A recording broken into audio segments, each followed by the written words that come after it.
토론자 지정 토론자 두 분 선생님 먼저 소개해드리고 토론을 시작하도록 하겠습니다. 상명대학의 김미경 교수님,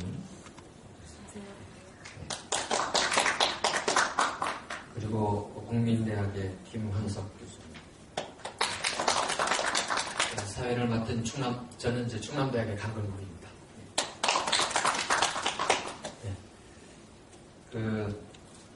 아까 말씀드린 것처럼 토론 뒷부분에 우리 강신익 교수님 말씀을 좀 더 듣는 시간을 갖도록 하기 위해서 시간별로 될 것 같습니다. 두 분 토론자 선생님들은 한 7, 8분 정도 시간을 내서 토론을 해주시고, 그다음에 방청석에서 한두 분 토론에 참여하시고, 그다음에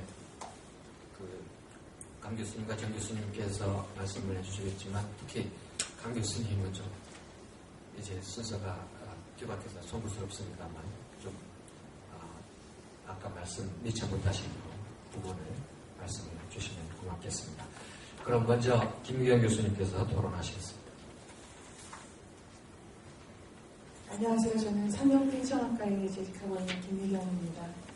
강신익 교수님 발제 논문을 현장에서 정말 의미 있게 들었습니다. 제가 이 토론문을 준비하기 위해서 사실 어저께 논문을 계속 읽다가 준비하지 않고 오늘 말씀을 듣고 제가 갖고 있는 생각들을 연결해서 좀 토론에 임해야 되겠다는 생각을 했는데 잘한 것 같습니다. 말씀 드리면서 제가 상당히 공감하는 부분하고요. 정책학을 연구하면서 갖게 되는 통섭에 있어서 어떤 지금 현재 우리 사회에서 필요한 부분 이런 것들을 좀 저는 언급을 하고 싶은데요. 다윈의 경제이론에서부터 얘기하신 거에 대해서는 제가 이제 재미난 연결을 또 하나 해보면 저희가 조직이론 관점에서 보면은 그 진화론의 영향을 받아서 50년대 이후에 환경과의 관계를 연구하면서 이 엘드리치가 얘기하는 파퓰레이션 에콜로지 모델에서 보면 개체군 생태학 모델이죠.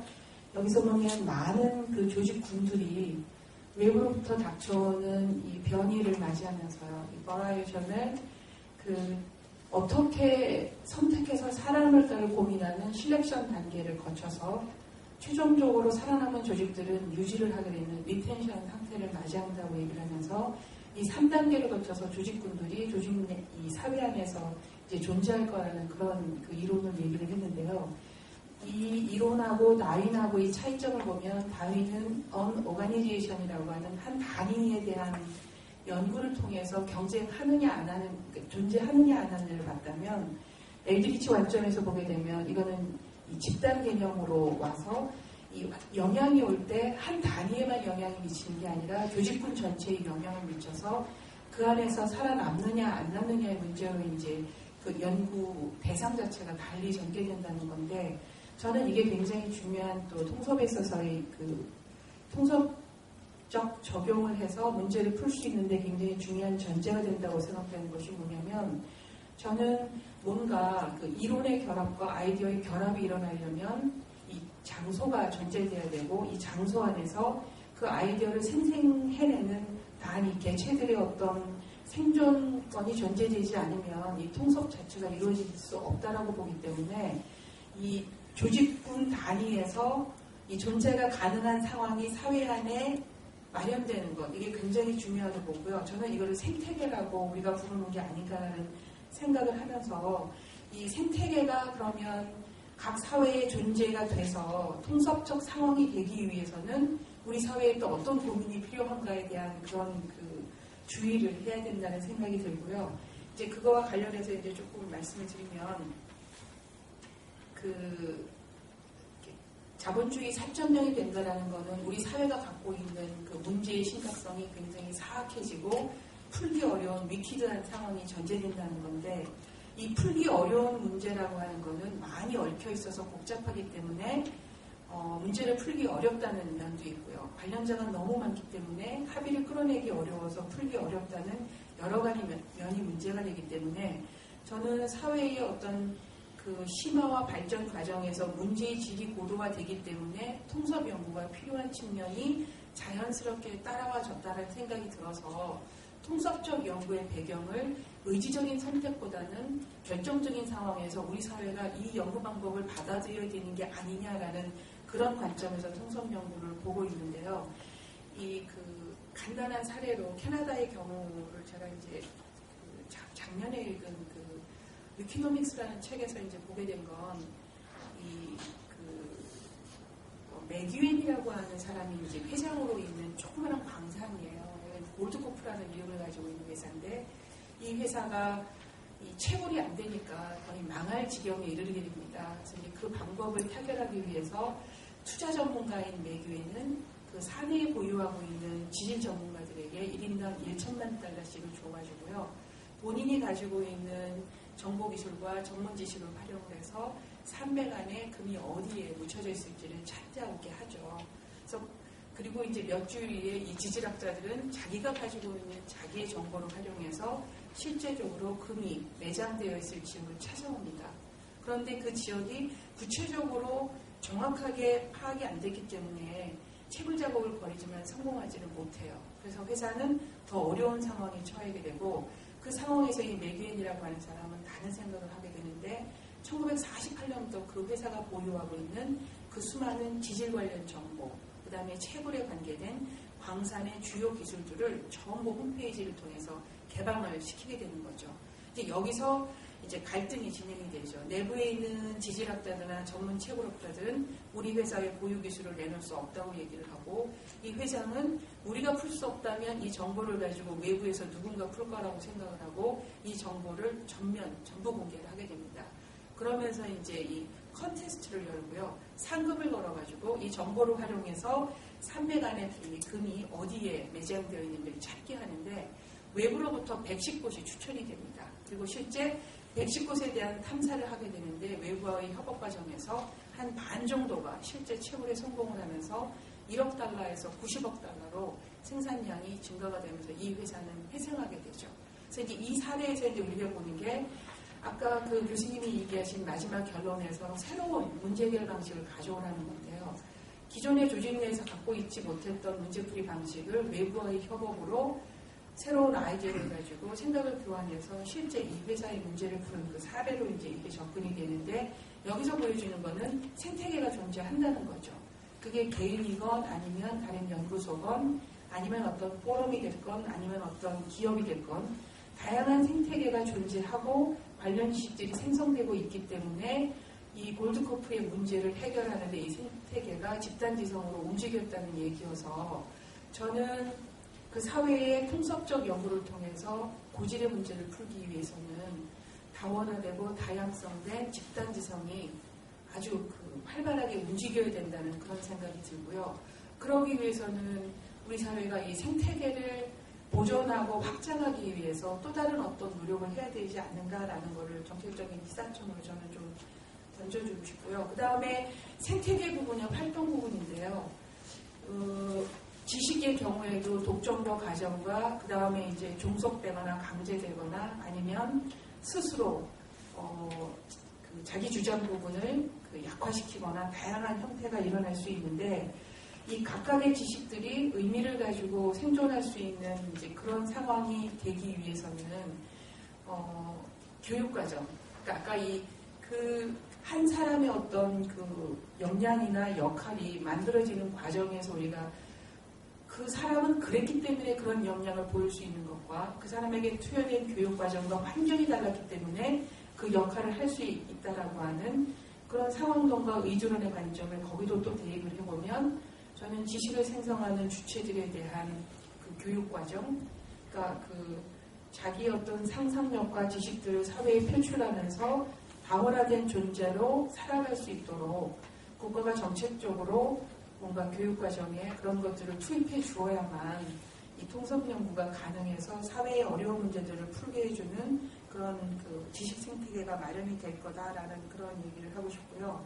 그 다음에 이제 마지막으로 정책학과 관련해서 조금 말씀을 드리면 라스웰이 처음 논문을 쓸 때요. 이 파리시 오리엔테이션에서 정책은 펀더멘털 프로블럼을 해결해줘서 인간 존엄성을 구현해준다고 분명히 얘기를 했고요.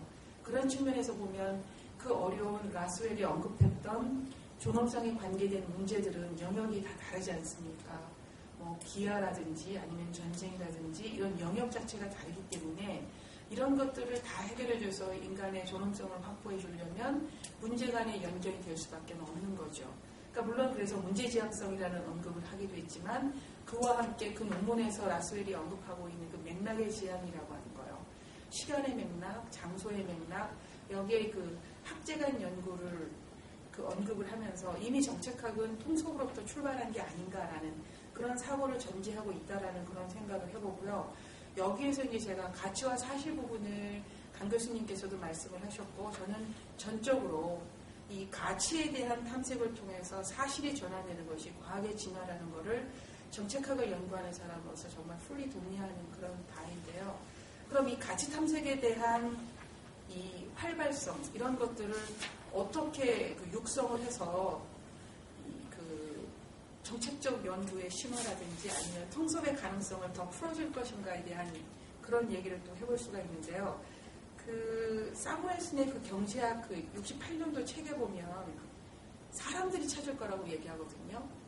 어느 게 좋고 어느 게 나쁘고 어느 게 옳고 어느 게 그르냐의 문제는 결국은 사람들 내면에 있는 마음으로부터 나오기 때문에 사람들이 가지고 있는 이런 것들을 찾아내서 이런 것들을 제도나 프로그램으로 만들어주는 것이 이 기획이나 정책이기 때문에 사람들 마음으로 접근해서 그 마음에 있는 것을 그 규명하라는 얘기를 해주고 있어서 우리 사회에서 정책이 통속적 연구를 연계를 해서 사악한 문제를 푼다고 한다면 국민 개개인이 갖고 있는 가치의 발현 부분 어떤 생각을 하고 있고 뭐가 문제인가를 기본적으로 찾는 시크 밸류 하는 것이 그 기본적으로 한 개인 관점에서 출현이 되어야만 그런 것들로부터 제도나 정책으로 풀어내는 것이 연결이 돼서 이것이 그 객관성으로부터 문제를 해결하는 힘으로 전환되는 것이 아닌가라는 생각이 돼서 결국 그 이런 통속적 상황으로 사회의 문제를 풀기 위한 사회가 되기 위해서는 한 개인이 시민으로서 생활하는 데 필요한 어떤 상상력을 배양할 수 있는 교육의 전제, 그 다음에 한 개인이 가지고 있는 다채로운 가치가 표현이 되고 발현될 수 있는 사회적인 조건, 그러면서 생태계가 독점과 과점이 되지 않은 아주 다양하고 그 다원화된 그런 생태계로서 존재할 수 있는 여건, 이런 것들이 마련되어야만 우리가 얘기하는 통속의 상황이 가능할 거라는 그런 생각을 해봤습니다. 이상입니다. 네, 김 교수님 감사합니다. 그러면 김원석 교수님. 네, 정책학회 처음 와보는데요. 저는 어떻게 보면 정책학과 관련이 깊고 관심을 가져야 되지만 실제로 나와보지 못한 사회학을 전공을 했는데요.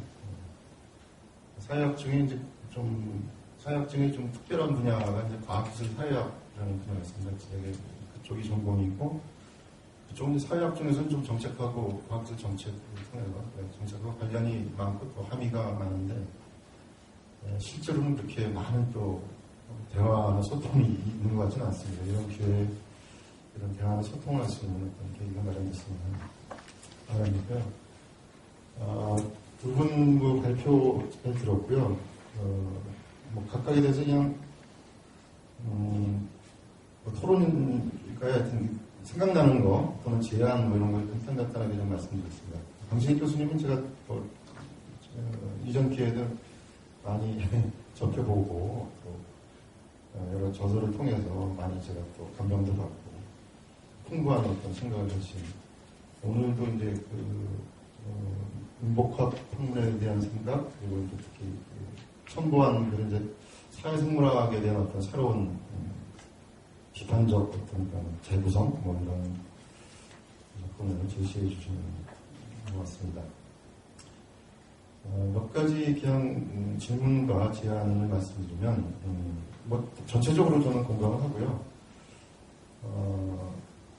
에드워드 윌슨이 청안하고 이제 우리나라에서 최재천 교수님이 아까 강신익 교수님 말씀하신 그 독특한 한자의 통섭으로 제시한 콘실리언스에 대해서 비판적인 어떤 번뇌를 말씀하시면서 실제로 우리에게 이제 필요한 것은 그런 통섭이 아니라 여기서는 트랜스디시플리너를 이제 그런 통할 통자의 통섭으로 이렇게 새로 해서 우리말로는 똑같은 통섭이라는 표현돼서 좀 여전히 저는 좀 혼란스럽지 않을까 생각이 듭니다. 실제로 이렇게 한자를 바꿔가지고 이 통섭으로 하자고 하는 주장하는 분들이 몇 있습니다. 아는지는 모르겠는데.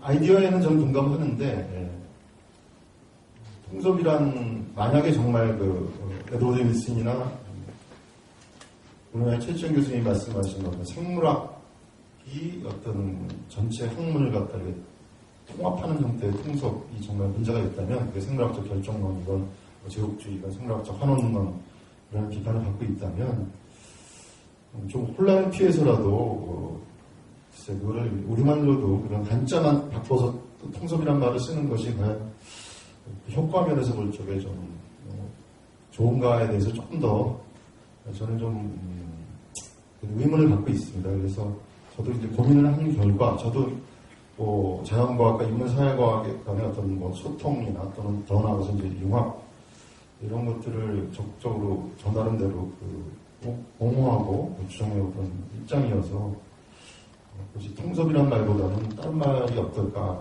찾아보다가 보니까 그와 거의 비슷한 생각을 한 분이 또 유명한 철학자가 알프레드 화이트헤드라는 분이 있는데요. 여기서 뭐 화이트헤드 제가 뭐 소개할 필요는 없을 것 같고요.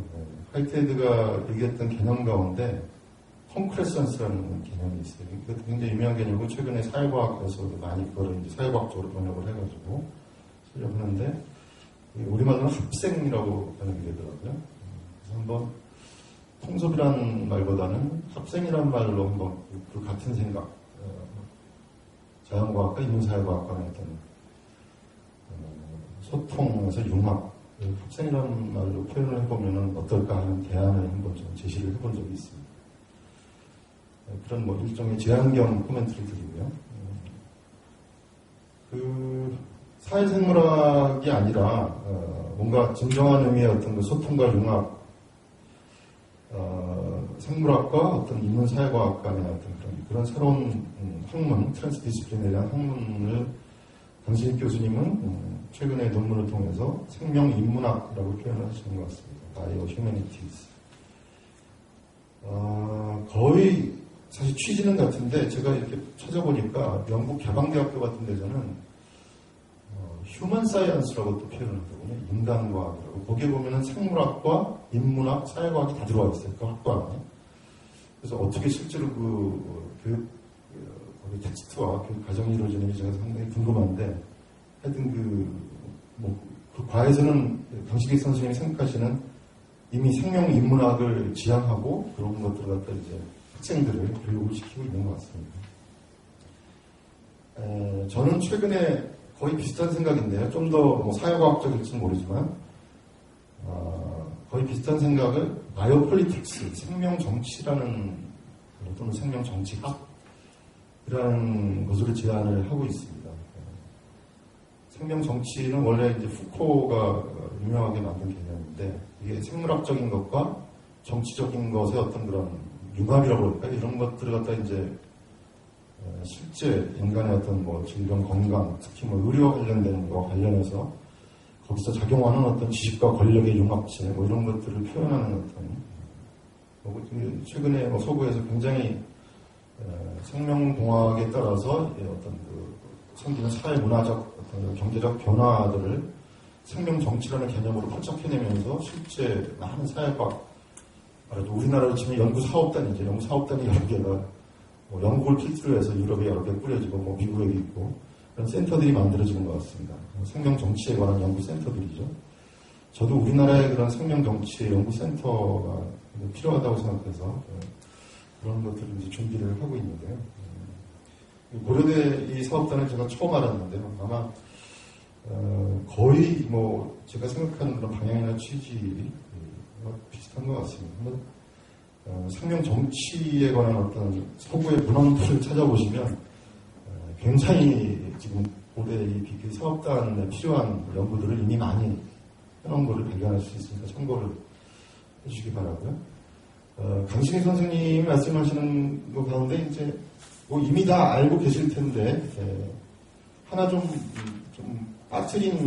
빠뜨렸다 그럴까요? 그냥 그러니까 경쟁 대신에 이제 협동과 공감 이걸 강조하셨는데 실제로 최근에 생물학 내 최근의 변화가 굉장히 주목할 만한 게 많습니다. 그 중에 대표적인 게 하나가 이제 후성유전학이죠. 후성유전학은 아예 사회 환경에 의해서 유전자 발현이 영향을 바뀐다는 거거든요. 항상 유전자에서 뭔가 뭐 인간의 어떤 뭐 생김새만이 아니라 뭐 질병이라든지 여러 가지 사회적인 뭐 정치라든지 이런 것들 사회적 행태가 바뀐다고 하는 것이 이제 어떤 상식적인 생각이고 사회 생물학이 대표적으로 그거를 이제 주장하는 어떤 그런 학문으로 등장을 했는데 거꾸로 사회 환경이 유전자 발현을 바꿔놓는다고 하는 게 후성 유전학이기 때문에 이거는 저 사회과학 분야가 아니고요 생물학의 새로운 분야입니다. 그래서 정혜주 선생님이 저기는 이제 그냥 딱 후성 유전학 항목 하나만 이렇게 표시를 해놓으셨던데 후성 유전학이 굉장히 중요한 우리가 주목해야 될 어떤 자연과학의 한 분야일지도 모르겠다는 그런 생각이 듭니다. 그리고 정혜주 선생님이 하시는 그 연구, 특히 보건정책에 관해서 이제 어떤 융합적인 어떤 접근을 통해서 보건정책을 새롭게 재구성하는 어떤 그런 게 지금 지향하는 목표고 취지인 것 같다는 이제 생각이 들었는데요. 거기서 보면은 이런 어떤 생물학적인 것과 인간의 어떤 보건, 의료, 이 건강을 좌우하는 생물학적인 것과 어떤 사회적인 요인들이 함께 결합이 되고 융합이 되는 것들을 어떻게 연구할 것인가 그런 고민을 하시는 것 같아요. 근데 아마도 아직이라고 생각이 드는데 제가 생각나는 건 저도 이제 최근에 이런 문헌들을 찾아보다가 제가 사실 몰랐던 이미 그런 접근을 70년대 후반에 만들어서 나름대로 한 흐름을 그래서 바이오메디컬 모델에 어떤 대항하면서 한 모델이 바이오 사이코 소셜 모델이라고 있습니다. 미국 로체스터 대학의 조지 앵겔이라고 하는 분이 70년대 후반에 만들어서 하나의 패러다임을 나름대로 이뤘는데 그 목표는 정말 메디컬 연구에서의 새로운 패러다임을 일으키는 거죠. 바이오메디컬, 그러니까 생물학적 환원론, 생물학적 결정론이 아니라 정말 그 인간의 건강을 좌우하는 데는 바이올로지컬한 요인과 사이콜로지컬한 요인과 소셜한 요인이 함께 결합이 돼서 이루어진다고 하는 것을 하나의 패러다임으로 만들려고 했던 접근이어서 굉장히 주목할 만한 어떤 접근이고요. 융합적 접근인데 아직까지는 뭐 바이오메디컬한 접근을 이렇게 대체하는 데까지 이르진 못했는데 여전히 그쪽을 지금 그쪽을 따르는 분들은 열심히 이제 그런 연구들을 하고 있고 국내에도 뭐 의학자 중에도 그런 아직 뭐 주류까지는 안 될지 모르지만 상당히 의미 있는 어떤 집단이 학회도 만들고 학회지도 내면서 이 바이오 사이코 소셜 모델을 연구하고 있는 것으로 알고 있습니다. 고대 BK팀에 참고가 되지 않을까 이런 생각이 들고 마지막으로 제가 말씀드리고 싶은 하나만 이제 마치겠습니다.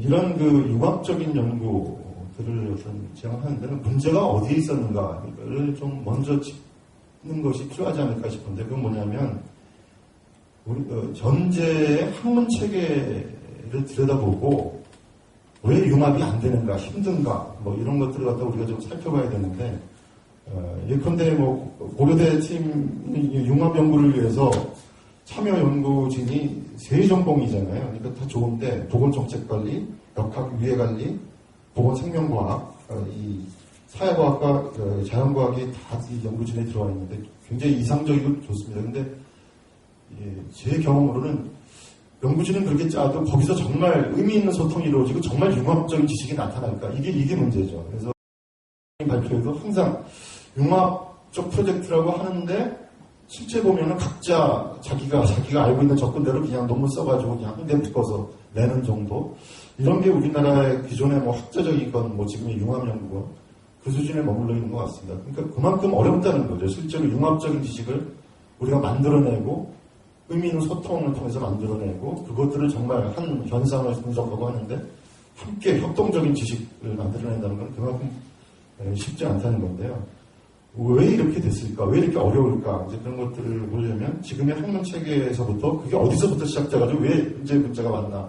이런 것들을 좀 한번 검토해 볼 필요가 있지 않나 생각이 듭니다. 현재 20세기부터 21세기 학문 체계는 확실하게 자연과학과 공학이 한편에 있고 딴 쪽에는 인문사회과학에 있는 이런 구조죠. 그죠? 딱 그걸 이제 교문화라고 뭐 스노우 같은 사람은 표현을 했는데 이런 것들이 그럼 언제 만들어진 것인가? 이게 원래부터 그런 것이 아니거든요. 적어도 제가 아는 한 16세기 이전까지만 하더라도요. 서양은 물론이고 동양에서도 그런 식의 구분이 없었다고 해요.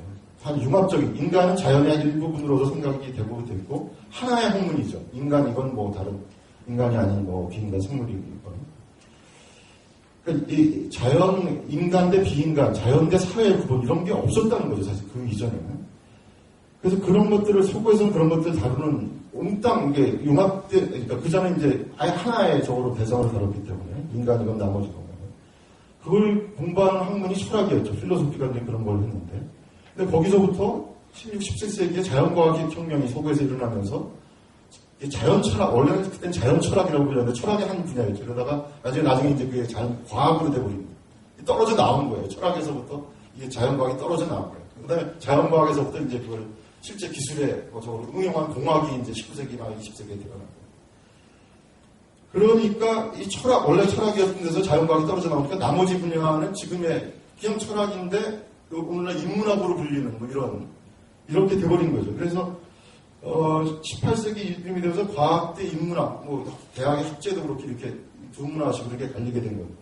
거기서 이제 19세기 초에 들어오면서 사회과학이 또 갈려져 버려요. 사회과학은 인간을 다루는데 인문학이 아니라 뭔가 자연과학을 상당히 흠모하고 모방을 하는 접근들 그런 것들을 만들어내면서 사회과학이라는 게 나타나고 그래서 사회학, 뭐 정책학도 이제 나중에 나타나게 됩니다. 네.